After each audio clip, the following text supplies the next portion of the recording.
반갑습니다. 반갑습니다. 예. 잘 지내셨습니까? 예. 요 며칠 차이는 굉장히 추웠죠. 예, 굉장히 추워가지고, 뭐 또 추운 날 또 저희 어머니는 강정하신다고 종류별로 이제 볶고 이래가지고 해놓고 벌써 갖다 놓으셨더라고요. 그래, 강정 종류를 얼마나 아시고 계세요? 만들면 거의 강정이 되겠죠, 그죠? 그 주로 아시는 거 뭡니까? 깨강정, 쌀강정, 예, 들깨강정, 누룽지 강정, 땅콩 강정, 예, 뭐 있습니다, 그렇죠? 근데 이제 그 저희 집에는 그 들깨강정하고 가바살을 가지고 튀겨가지고 이제 쌀강정하고 이렇게 했는데 그 강정 같은 걸 드셔도 이제 좀 체질을 알고 드시면은 도움이 많이 될 거예요. 들깨 같은 경우에는 이게 여러분들 이제 그 깻잎 아시죠? 깻잎을 생산해내는 씨잖아요. 들깨는 열성입니다. 열성이고 참깨는 한성입니다. 그런 거, 우리 보면 들깨가 발화점이 굉장히 낮아요. 이게 발화점이란 그 연소되면서 끓는 점이 낮다는 거거든요. 그래서 그 음식할 때 들깨를 쓸 때는요.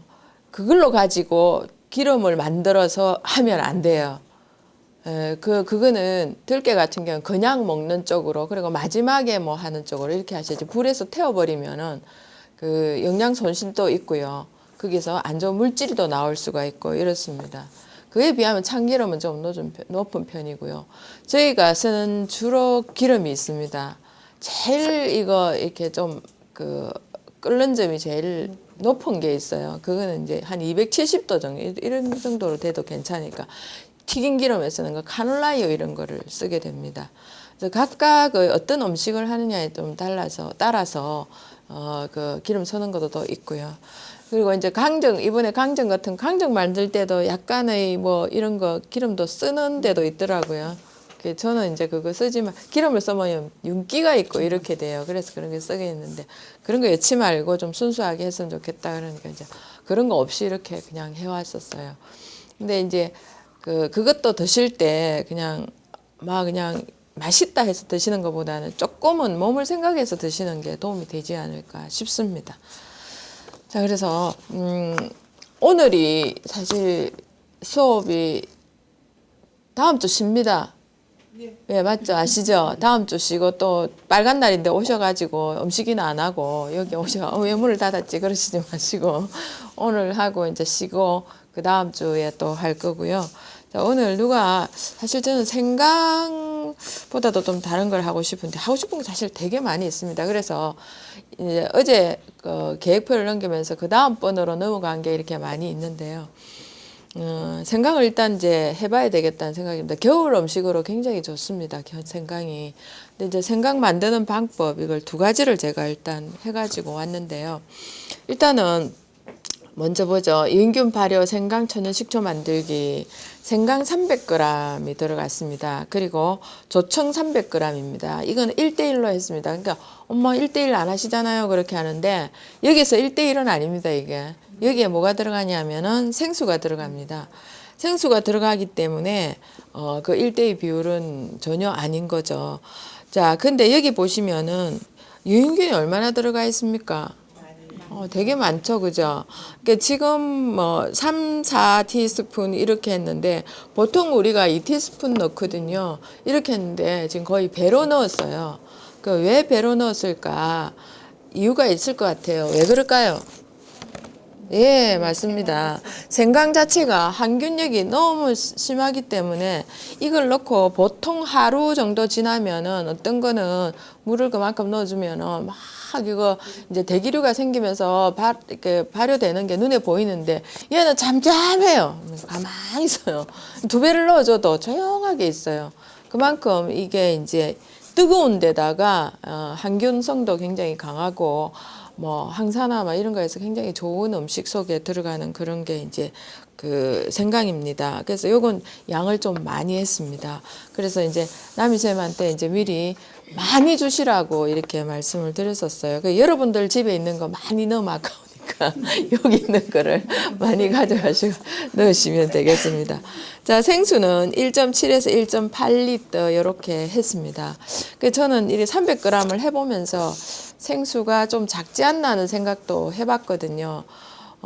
매워요. 그죠? 아시죠? 맵기 때문에 이렇게 이제 생수가 많이 들어가면은 발효가 더 잘 되고, 이걸 여러분들이 많다 싶으면 100g을 낮추셔도 돼요. 좀 더 빨리 하고 싶다라고 생각을 하시면. 저는 넉넉하게 300g을 해서 조금 시간이 걸리더라도 진하게 해가지고 물에 좀 타 먹으면 되겠다 이렇게 생각을 했는데, 생강이 발효하려면은 굉장히 시간이 많이 걸립니다. 저는 이제 집에 발효된 것도 있고 이렇게 하는데 충분히 시간이 많이 걸리고 이런 거기 때문에 이제 항균력 때문에 그렇다라고 생각하시면 됩니다. 그러니까 균하고 이제 그러니까 항균력이 있다는 건 균을 잡는 거, 균을 죽이는 거, 이거 힘이 세다는 거죠. 그러면 우리 이 유인균도 뭡니까? 균이잖아요. 균이기 때문에 이제 거기서 살아남아야 되는데 얘네들은 힘이 세긴 세요. 왜 그러냐면 한국의 균들을 많이 넣어놨습니다. 물론 여기에 이제 불가리스 또 이제 들어간 것도 있고, 그리고 이제 세계에서 좀 좋다는 걸 조금씩 다 넣었어요. 낫또도 있고 이렇게 좀 넣었는데, 그래도 여기에 주족을 이루고 있는 것은 한국의 음식 속에서 빠져나온 것들입니다. 이게 김치 이런 거 있죠. 김치를 담을 때 어떻게 담습니까? 그냥 배추만 넣고 안 하잖아요. 그게 어떻게 합니까? 매운 거, 짠 거, 그러니까 뭡니까? 젓갈 넣고, 그리고 저기 뭐죠? 그 들어가는 게 또 뭐 있습니까? 생강, 마늘 막 이런 거 넣잖아요. 그래서 그런 독한 데서 살아남은 애들이기 때문에 막 대단해요. 제가 얼마 전에 어떤 실험을 했냐면은 집에 이제 슬로우 쿠커가 있어요. 슬로우 쿠커가 저온이 있고 고온이 있고 보온이 있어요. 그래서 거기 이제 유리병 안에다가 이제 슬로우 쿠커가 항토 슬로우 쿠커예요. 거기다가 이제 제 집에 이제 유리병들이 많이 있어요. 그 유리병을 하나를 이제 좀 동글납당한 걸 해가지고 그쪽에 이제 우유를 1리터를 넣었어요. 넣고 균을 혹시나 해서 조금 더 많이 넣고 이제 꿀도 넣고 이래가지고 이제 어떤 상태로 되나 이제 지켜봤어요. 근데 이제 보온으로 했거든요. 보온으로 했는데 발효가 안 돼요. 발효가 안 되고 애들이 전부 다 상태가 이상하게 변하더라고요. 그러니까 그 우유가 원래 하얗게 치즈로 발효하면 하얗게 되잖아요. 하얗게 되는데 얘네들이 서서히 변하는 거예요. 그러니까 누르스름하게 이렇게 변해요. 변하더만은 위에 이렇게 막이 생겨요. 우유 막 있잖아요. 우유 끓으면은 막이 생기는 것은 그렇게 생기는데 발효가 전혀 안 돼요. 그래서 야, 이거 다 죽었구나 생각이 들더라고요. 이게 그러니까 보통 18시간이면은 충분히 되고도 남을 시간이거든, 치즈로. 남을 시간이고, 그 반 시간이면은, 그러니까 한 8시간에서 9시간이면은, 프레인이 돼요. 되는데 전혀 안 되고 색깔만 변해가더라고요. 그래. 보나마나 보온으로 한 정도인데 슬로우쿠커 그만큼 뜨거워요. 그래서 이제 그 상태는 여러분 어떻습니까? 다 죽은 거라고 생각이 들겠죠. 그 다 죽은 거예요. 발효가 안 되고 있으니까. 그래서 이제 그걸 들고 그러면 이제 마셔버릴까 하다가 상하지는 않았어요. 마셔버릴까 하다가 또 이제 연구심이 발동을 해서 얘네들이 도대체 많이 죽었을 텐데 그래도 살아있는 놈이 있는가 보자 해서 그걸 갖다가 이제 그 카이젤 요거트 기계 있죠. 제가 말씀드린 거기다가 그 상태 그대로 넣었어요. 추가도 안 하고 아무것도 안 넣고 그걸 그대로 들고 가서 딱 넣었어요. 그랬는데 걔가 치즈로 만들어지더라는 거죠. 그래 이제 그쪽에 다 죽은 줄 알았는데 그 속에서도 살아있는 애들이 있는 거예요. 와, 대단하다는 생각이 들더라고요. 근데 이제 그렇게 돼가지고 만드는 거는 굉장히 소프트해요. 부드럽더라는 거죠. 굉장히 부드럽게 돼가지고 그러니까 도대체 어떤 애들이만 살아남았는가 이렇게 보고 싶더라고요. 그래서 이제 그걸 지금 냉장고 안에 넣어놨어요. 한번 보려고.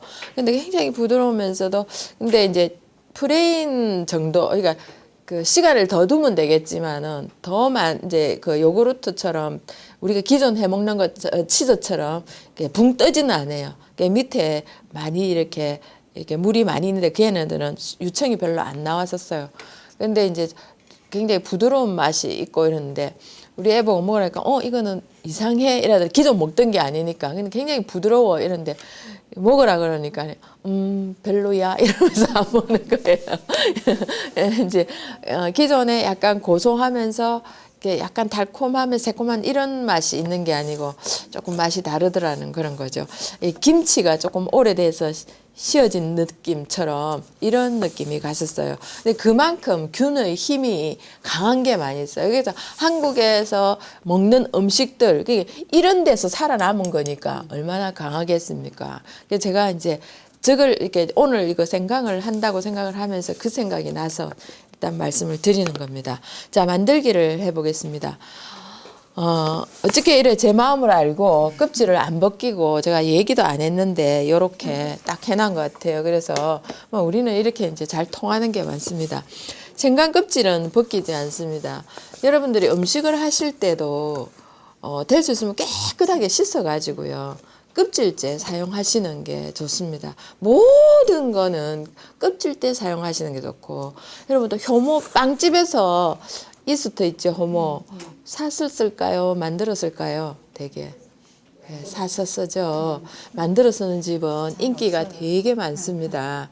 근데 이제 만들어 쓰는 거 방법이 있어요. 효모를 만드는 방법. 뭐냐 하면은 진짜 유기농 과일을 사가지고 그냥 나누면 돼요. 좀 당분을 좀 넣고 그냥 나누면 돼요. 계속 나누면은 그게 썩은 듯이 가면서 발효가 되거든요. 그러면 그걸 여러분들 보통 그래 놔놓으면 전부 썩었다 갖다 버리잖아요. 그 썩은 것을 어떻게 합니까? 효모로 사용하는 경우가 있어요. 그 어떤 종류를 쓰느냐에 따라서 다르죠, 그죠? 그러니까 이렇게 하긴 하는데 대부분 어떤 것 좀 질이 좋은 걸 쓰느냐, 질이 나쁜 걸 쓰느냐에 따라서 빵 맛이 달라지고 막 그렇게 하거든요. 그런데 이 유인균 여러분들이 유인균으로 저희는 이제 지금 저 오븐에다가 요리실에서 좀 사용할 건데 유인균 이걸 써서 밀가루를 반죽을 해놔 놓으면은 아주 실처럼 있죠. 부드러우면서 아주 잘 돼요. 그래서 다 효모 같은 걸 안 써도 되고 이런 게 들어가요. 그래서 다음번에 봐가지고 여기서는 안 하지만 요리교실에서 이제 빵 만들기 이런 것도 해볼 생각입니다. 문제는 밀가루죠, 밀가루. 밀가루가 국산이냐 뭐 다른 거냐에 따라서 달라지겠는데요. 일단 이제 껍질을 벗기지 말라는 이유는 이제 거기에 있고요. 그러니까 껍질에 왜냐면 모든 사람도 그렇고 껍질이 최대의 장기예요. 이게 피부가 최대의 장기거든요. 우리는 요 껍질이라 말하기가 좀 그렇죠. 피부죠, 그죠? 그러니까 생강도 피부예요. 그러니까 나무도 그렇고 모든 이제 살아있는 생명들은 이 바깥 부분에 항균성이 굉장히 강합니다. 그래야지만 그 안으로 침투를 못 하거든요. 그러니까 그런 거 막을 보호하고 있기 때문에 그걸 우리가 먹게 되면은 굉장히 좋고 이런 막을 뚫고 나오는 새수는 어떻습니까? 새수는 여기에 있는 모든 에너지를 끌어모아가 나오기 때문에 그래서 발화 시작할 때가 굉장히 좋은 거라는 거죠. 근데 음식에 따라서 그 발화할 때 위험한 게 있어요. 감자는 어떻습니까? 솔란이라는 독소가 있기 때문에 그 감자 우리가 생 감자를 먹기도 해요. 전 생감자를 생고구마처럼 먹기도 하거든요. 근데 이렇게 그 감자의 그거 쌍마는 그게 있는 독소들을 끌어모아 가지고 위로 올라오기 때문에 생감자의 그 씨를 먹게 되면은 위험하게 되겠죠, 그죠? 근데 대부분 괜찮다 하는 거는 이제 발화할 때 드시면은 굉장히 그 좋은 거를 먹을 수 있어요. 그런데 이제 발화할 때 이렇게 세포가 열리면서 모든 기운을 끌어올리는데 발화 안 하고 그냥 가만히 있는 거는 그게 숨어 있기 때문에 우리가 흡수하려면은 세포를 깨워서 흡수하려면 뭐까지 해야 되냐면 나노까지 깨야 돼요. 그러니까 우리가 효소는 전부 나노로 보거든요. 그 대부분 우리는 마이크로미터 이 크기로 이렇게 많이 하는데 효소는 10나노미터 이러면 우리가 사실 10이라는 숫자는 상상이 되는데 나노로 들어가는 건 상상이 안 된다는 거예요. 그래서 지금 막 이야기가 조금 그러지만 화장품도 발효를 해가지고 지금 만드는 거는 흡수를 하기, 나노는 흡수가 잘 되는 그런 거예요. 그래서 얘네들이 발화하고 이렇게 할 때 그 세포를 깨면서 나노로 만들어가지고 이렇게 하기 때문에 굉장히 좋은 겁니다. 그래서 그렇다고 해서 무조건 발효해갖고 발화해갖고 드시려면 시간이 많이 걸리기 때문에 그런 거죠. 자, 생강은 껍질은 벗기지 말고 솔로 깨끗이 씻어서 유익균 활성액에 잠깐 담궜다가 헹군다. 이렇게 이제 흙을 제가 막 이렇게 씻고 있으니까요. 막 구석구석 씻고 있으니까 저희 어머니가 흙이 좀 들어가야 더 잘 되지 이러시는 거예요. 그러면 이거 다 긁어가 넣을까 이러니까 또 그러시더라고요. 근데 이제 흙이 조금 있어도 됩니다. 되는데 이제 되셨으면 요즘 흙은 믿을 수가 없기 때문에 그렇습니다. 안 그러면 저 성지고 수원지 나무 밑에 가서 흙을 갖다가 이렇게 좀 긁어가 넣는 거는 괜찮습니다. 나중에 있죠. 이제 또 그런 거 말씀을 좀 드릴게요. 자, 생강을 얇게 저미고 생수를 미지근하게 데운다. 그러니까 생강이 그닥 딱딱하진 않아요. 딱딱하진 않은데 요 정도로 이제 하면은 잘 갈립니다. 제가 자꾸 갈아주죠. 왜 갈아줄까요? 예, 왜 갈아줄까요? 예, 균들이 침투하기 좋아라고 그렇습니다. 나 정말 선생님 나 가는 거 좀 싫어요. 하기 싫어요. 그러면은요, 그냥 통째로 이어가지고 한 1년 기다리시면 됩니다. 그러면은 막 조금 빠져나옵니다. 그건 저는 이미 다 해본 거기 때문에 그렇습니다. 자, 안 돼요, 안 돼. 정말 통째로 그걸 이렇게 크다란 거 저거 덩어리가 아니고요. 그냥 이렇게 잘라가 했는데도 애들이 맹숭맹숭 그대로 막 있는 거예요. 이런 것까지 해봤기 때문에. 자, 그리고 이제 여기 보면은 생수를 미지근하게 데운다 이랬습니다. 전체를 미지근하게 데워요. 데워가지고 끓이지 마세요, 생수를. 이거는 이제 지금 여러분들 생수 이렇게 떠오셨으면 모르는데 이렇게 또 저기 파는 거 있죠. 파는 생수도 전부 다 약간씩 뭐가 염소 처리가 되어 있습니다. 그리고 이제 이렇게 우리 정수기에 나온 것도 그 안에 필터들이 또 다 되어 있습니다. 그런데 제일 괜찮은 거는 산에 가서 헐레벌떡 떠오신 거 이런 게 이제 진짜 좋은 거가 되겠죠, 그죠? 근데 그거는 끓이면 안 돼요. 그냥 미지근하게 그 안에 여러 가지 좋은 게 녹아 있는 걸 쓰기 때문에 미지근하게 딱 데우는 겁니다. 그래서 믹서기에 데운 생수 300ml를 붓고 생강을 조금씩 넣어가면서 곱게 갈아줍니다. 자, 그렇게 간 것을 삶의 생강을 발효 용기에 붓고 이제 조청과 천일염을 넣어가 조청을 이제 300g을 부어가지고 이렇게 섞어줍니다. 그럼 섞어주고 이제 좀 그걸 갖다가 이제 좀 잠시 이제 천일염 넣고요. 잠시 기다려줍니다. 기다렸다가 왜 이제 여긴 조청을 넣었어요. 제가 꿀도 넣어봤고요. 원당도 넣어봤고 또 이제 그 조청도 넣어봤는데 꿀은 어떨까요? 꿀은요. 또 안 돼요. 안 돼요. 그러니까 왜 안 되냐면 걔도 항균 성균이 있기 때문에 둘이 합작하면은 여기에 있는 수액만 빠져나와가지고 꿀을 넣어버리면은요 금방 물이 생겨버려요. 저기에. 이게 굉장히 뜨거운 거잖아요. 뜨거운 거다가 꿀을 넣죠. 꿀도 뜨겁죠. 꿀이 또 이제 삼투가 굉장히 강하잖아요. 그러니까 얘 속에, 그러니까 꿀 넣은 거, 도라스가 보면은 꿀을 넣으면 걸쭉하게 있어야 된다고 생각했는데 놔두니까 물이 돼갖고 흥건하게 이렇게 있는 거예요. 그러면서 저 냉장고에 그대로 지금 있습니다. 1년을 나눴는데 그 냉장고에 그대로 있죠. 꿀맛과 생강의 그냥 약간 생강의 향기로운 맛 그대로 있습니다. 그리고 그게 지금 냉장고에 넣어놨기 때문에 발효가 안 되고 그 상태로 있어요.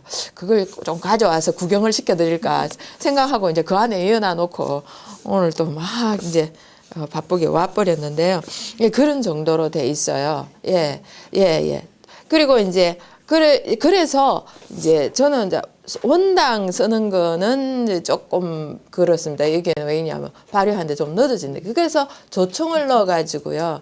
요게 이제 이미 조청은 발효된 거기 때문에 요걸 또 더 하기가 그 안에 엿당이 들어있기 때문에 이당이 들어있어서 이제 소화시키는 거가 들어있어서 훨씬 좋다는 거죠. 그래서 이제 조금 기다렸다가 한 5분이나 10분 정도 기다려도 되고요.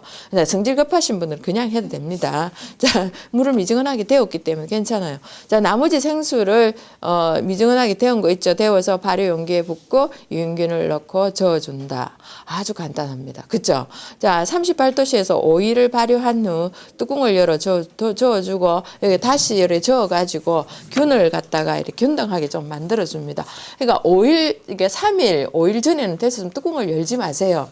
여시면은 애들이 발효하는데 지금 조금 뭐랍니까 뚜껑 열었다가 탁 닫으면 순간적으로 달라져 버려요. 여기 보시면 나중에 와셔서 보시면은 지금 여기 난리가 났습니다. 왜냐하면은 그 우리가 좀 차지 않을 거다 하는 정도로 넣었는데 막 차고 넘쳐가지고 지금 요 안에 뚜껑에 막 그냥 그게 꽉 차 있어요. 감귤 껍질 그 가란 게 꽉 차 있어요. 그 정도로 지금 굉장히 발효가 잘 되고 있습니다. 나중에 한번 구경해 보세요. 어떤 상태인가 참고가 될 겁니다. 근데 얘네들은요 깔아앉아 있고 하루가 지나도 이틀이 지나도 대기류가 안 생기는 게 그만큼 그렇더라고요. 좀 기다려줘야 되지 않나. 제가 처음에 우유 이야기를 설명드렸죠. 설명드린 이유가 뭐냐 하면은 그 뜨거운데도 살아남는 애가 그러니까 여기에 이제 여기에 만드는 저기 뭡니까 생강 안에서 살아있는 애들이 있어야 되네요. 항균력을 이기고 그러니까 살아있는 애들이 그때 뭡니까 이제 발효를 시작한다라고 생각을 하시면 됩니다. 자, 그래서 이제 5일 더 발효하고 10일에서 12일이 지난 뒤 무조건 걸르지 말고요. 그게 이제 술향이 나는가를 생강 술향이 나는가를 보셔야 돼요. 근데 그런 이제 맛도 보시고 향이 나지 않으시면은 이게 왜 이러냐면은 여러분들이 이제 발효기가 있고 그냥 그걸 잘 지켜주고 발효기 해도 요쪽에 놓은 애 하고요. 발효기가 요만하면은 예. 저희 집에는 저렇게 볼록한 뚱땡이는 4개가 들어가요. 날씬한 거는 6개가 들어가거든요. 요렇게 딱 해놓으면 안쪽에 이게 어떠냐면 이 갈지자로 4개를 딱 놓습니다. 그런데 어디 위치했느냐에 따라 가지고 이게 발효하는 게 달라지는 거예요. 문 앞에 있는 애들은 조용하게 있어요. 그쪽에. 그런데 안쪽에 맨 안쪽에 있는 애들은 막 돌아가고 그 중간에 있는 거 조금 덜 돌아가고 이런 식으로 돼 있더라는 거죠. 이제 제일 좋은 거는 한 개 정도 한두 개가 획획 근데 돌아가도록 했는데 4개가 균등하게 열을 뺏어 버리잖아요. 그러니까 이제 조금 느린 거 있고 빠른 거 있고 그러니까 이런 차이가 있기 때문에 그렇다고 보시면 됩니다. 자, 그래서 총 30일 정도를 기다려 주셔야 돼요.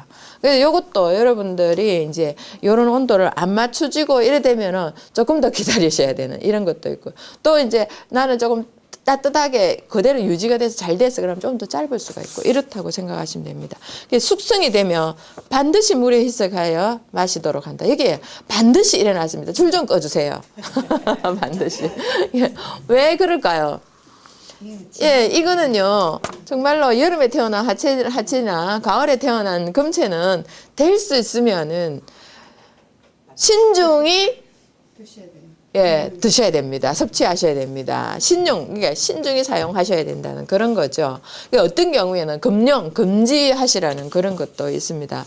여기에 그게다가 꿀을 타서 마셔도 좋다까지 해놨습니다. 그러면 어떻게 됩니까? 이거는 이제 화채, 금채하고는 별로 상관이 없고 목채, 특히 이제 목채에 좋습니다. 수채 이런 데 참 좋습니다. 근데 이제 꿀 타 마시는 거는 그렇게 이제 응용을 하셔도 되고요. 그래서 저는 이제 그렇게 이게 이제 위에 굉장히 좋습니다. 그래서 제가 팁으로 적어놨는데 생강은 성질이 따뜻하고 매우며 폐경, 비경, 위경으로 들어간다. 그러니까 폐, 위, 비를 굉장히 좋게 만드는 그런 이제 음식입니다. 그러니까 저게 조습 작용을 이제 습기를 말리는 작용을 해요. 그래서 화채가 이걸 먹게 되면 위가 타들어가거나 뜨겁거나 이렇게 되는 수가 있다는 그런 거죠. 한이나 담음이 위에 저체되어 그러니까 쌓여가 있는 그런 겁니다. 발생하는 오심, 구토, 구역질 나는 거 있죠. 이런 거에 혹교가 있으며 폐를 따뜻하게 함으로 맑은 가래가 많은 기침 증상에 효과가 있다. 맑은 가래가 나온다 하는 거는 한에 차가워서 나온다는 거죠. 한에서 나온다는 거예요. 몸이 차가워서 몸이 냉해서 나온다는 거죠. 근데 맑은 가래가 아니고 걸쭉한 가래가 나온다 하는 거는 어떤 거죠? 몸이 뜨겁기 때문에 생강을 먹으면은 안 된다는 그런 겁니다. 그래서 그런 거를 잘 아셔야 되는 거죠. 자, 생선, 게에 의한 그러니까 생선이나 게 같은 거 게는 굉장히 차가워요. 여러분들 막 겨울에 되면 게 막 드시죠? 드시는데 깨가 차갑기 때문에 깨를 너무 많이 먹게 되면은 겨울에 난 수체질이나 또 목체질 같은 경우에는 먹게 되면은 위에 한습이 많이 차이게 됩니다. 그래서 먹고는 씻고 깨가 또 맛있잖아요. 이렇게 되게 이렇게 빼갖고 먹으면 되게 맛있잖아요. 그죠? 그 정도인데 그렇게 되면 이제 속이 차지죠. 그럴 때 이런 이제 생강식초를 한 잔 딱 하시면 짠 되게 됩니다. 소화가 잘 안 되죠. 제가 얼마 전에 거기 가서 급하게 가는 길에 김밥을 먹고 이렇게 갔었어요. 소화가 너무 안 돼요. 그래서 이제 그거를 식초를 좀 마셨거든요. 식초를 마신데 부끄럽고 트름이 덜덜 계속 나오는 거예요. 그게 그 정도로 소화가 잘 되는 게 초입니다. 근데 이제 생강식초는 따뜻하게 하면서 그런 역할을 합니다. 그래서 구토 설사에 도움이 되고 외피인 생강피는 물을 흐르게 하고 행수 그러니까 몸을 이수작용, 몸에 있는 체액을 잘 흐르게 한다는 그런 겁니다. 하고 비장 있죠. 조화롭게 하는 성질이 있어서 수종을 치료한다. 아주 좋은 거죠. 위에 열이 성하거나 요거 있죠. 줄을 쫙 끄고 별표를 해주세요. 위에 열이 성하거나 열이 있는 사람 성하다는 거는 그게 이제 막 극을 이룬다 이런 거죠. 그리고 이제 원래 위가 뜨겁거나 이런 사람이죠. 음이 허한 사람. 그러니까 기가 세고 혈기가 있으면 두 개를 나누면은 이제 혈보다는 기의 기운이 강한 사람 이런 거다. 음이 허한 사람은 주의하는 게 좋다. 몸에 이제 그 그거 양허, 혈허, 기허 이런 식으로 나오거든요. 음이 허한 사람은 주의하는 것이 좋다. 이게 먹지는 않는 게 좋습니다. 그러니까 먹고 싶으면은 이제 물 잔뜩 이라가 조금만 이렇게 맛보시는 거. 안 그러면 선물 이런 게 좋겠죠. 자, 만들기 2번이 있습니다. 자, 이거는 이제 재료는 같습니다. 생수, 유인균, 발효, 생강, 천연, 식초가 들어갑니다. 이게 뭐냐 하면은 좀 종초를 만들어서 넣어주는 과정이라고 생각하시면 돼요. 왜냐면 난 갈기 싫어요. 난 이 상태로 맑은 애를 하고 싶어요 하는 게 있어요. 그런데 이제 그렇게 할 때는 생강을 얇게 저며서 조청, 천일염, 유인균을 넣고 이걸 버무려 줍니다. 여기서 버무려 가지고 이를 발효 용기에 담고 얘네들이 발효를 좀 하게 하려면은 물을 좀 넣어주는 게 좋습니다. 물을 좀 넣어주면은요, 이제 좀 그게 발효되는데 좀 도움이 되겠죠. 안에 왜 그냥 물을 넣어주면은 얘네들이 균들이 더 많이 생기는 증폭이 잘 돼요. 그래서 여기 그려놨습니다. 이걸 쓰면서 생강이 짤박하게 맞죠? 이게 그게 짤박하게 아까 뭐라고 얘기하셨어요? 저거 하면서. 이거 하면서 뭐 한 거를 내가 쓰고 이랬잖아요. 예. 그 우르마가 자주는 소리가 가지고. 예. 그래서 내가 정겹다는 생각이 딱 들었는데요. 이 짤박하게 이제 잠기도록 부어줍니다. 자, 38도씨에서 7일이 지난 후 이미 만들어둔 유인균 발효 생강 식초와 생수를 부어줍니다. 그러면 이제 물이 딱 되겠죠. 그죠? 그러면은 이제 다시 38도씨에서 21일 정도를 더 기다리면 부드러운 생강식초로 숙성돼야 간다. 생강식초는 좀 기다려 주셔야 돼요. 자, 이런 게 있으니까 이제 혹시 이제 여러분들이 한번 해보시고 집집마다 이렇게 가요. 옛날에는 집집마다 술 익어가는 냄새가 달랐어요. 그리고 술 익어가는 소리도 달랐어요. 제가 이거를 어제 일요일날 그걸 담아서 인삼을 총 10채를 제가 해가지고 이제 그 중에서 이제 그거 한 3채 정도를 이렇게 담았어요. 20리터에다가 우선은 2개를 해서 물이 모자라서 못했거든요. 그런데 한쪽은 제가 한 통을 100g이죠. 한 통 10g을 썼어요. 그러니까 한쪽은 푹푹 떠갖고 25티스푼을 넣었어요. 25푼을 넣고도 한 숟가락을 더 넣었어요. 그렇게 했고, 한쪽은 15개밖에, 14개 정도밖에 안 나와요. 그래서 이쪽 거를 좀 다른 데 거를 또 뜯어가지고, 총 이제 한쪽은 20T를 넣고 한쪽은 25T를 넣었어요. 딱 그래놓고 이제 기다리는데 25T 넣은 게요. 뻑뻑뻑뻑뻑뻑 이러는 게 위에 있죠. 아시죠? 지난번에 그 보신 거 그게 있죠. 뻑뻑뻑뻑 하면서 밑에서 막 올라오는 거예요. 제가 인터넷에 올려놨습니다. 눈을 뿌리듯이 이렇게 되는 거예요. 제가 있죠. 계속 지켜보고 앉아 이걸 사람들한테 들고 가서 보여주고 싶다는 생각이 드는 거예요. 그러니까 그만큼 발효가 되고 한쪽은 되긴 되는데 뻑뻑 이러고 있는 거예요. 느려요. 그러니까 야 식구가 많은 게 좋구나. 이게 이제 균들이 고람 선생이라 해가지고 대화를 해요. 대화를 하는데 이게 공통 언어가 있고 표준 언어가 있고 얘네들이 또 사투리가 있는 거예요. 아 신기하죠. 그래서 이걸 이제 논문으로 나온 게 있는데 그래서 지네들끼리 화학 물질을 갖고 화학 언어를 쓰는 거예요. 쓰면서 딱 기다리고 있어요. 우리가 이제 회를 먹죠. 회를 먹게 되면 비브리오 균이 들어가요. 일단. 딱 들어가는데 이제 딱 잠복해서 기다려요. 기다리면서 눈치를 봐요. 그러니까 기다리면서 눈치를 보는데 숨어 있다가 들켜버리잖아요. 그러면 이제 박살이 나버려요. 박살이 나는데 안 들키고 탁 있다가 또 우리가 몸이 안 좋아지죠. 그럼 다른 비브리오가 들어온단 말입니다. 그러면은 너 여기 와. 이제 쭈르륵 이제 신호를 해갖고 여기 와 해갖고 이제 모아요. 딱 모아가지고 새끼를 하나씩 쳐요. 딱 있다가 이 사람 몸이 안 좋아지죠. 그때 시작 이러면서 확 퍼뜨려 버려요. 그래가지고 우리 뭡니까 식중독 걸려가지고 막 죽고 이러는 거예요. 이런 게 균들의 대화 속에서 그게 나타나요. 그래서 저는 깜짝 놀라서 사투리까지 쓴다는 걸 알고 깜짝 놀랐어요. 야 이런 것도 있나 이런 게 들어가요. 그래서 이제 여러분들이 이렇게 이제 매일 여러분들이 하루에 3끼를 꼭 식사하시고 이제 발효한 걸 초를 드시고 초나 먹기 싫어요. 그냥 발효한 액이라도 드시고 이렇게 하시면은 진짜 여러분들은 제가 보장합니다. 125살까지 살 수 있을 거라고 생각을 하시고 예, 오늘 여러분들 한번 작업해 보시기 바랍니다. 자, 수고하셨습니다. 예.